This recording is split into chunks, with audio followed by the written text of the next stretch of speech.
This, for everybody who's been saying, well, the Democrats, they're flailing, they have no message. The reality is they do now have one.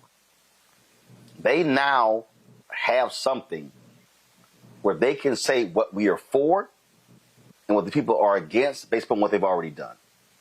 And we heard that in Leader Jeffrey's speech. And I'm going to unpack that a little bit further when we actually run that. But people have to understand, Trump has already said, hey, I've got more power. He controls Republicans with an iron fist. But this is a moment where Democrats are going to have to be nailing every day who this hurts, who gets impacted, and every time a hospital or a nursing home shuts down, they should pin that on Donald Trump, Speaker Mike Johnson, and every single Republican that voted for this bill. They absolutely should, Ro. The response from the white nationalists will be, they're eating the dogs. In other words, this is not logic.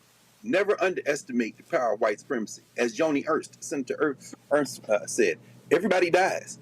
They would rather die than save their own lives if it means that somebody else gets some health care.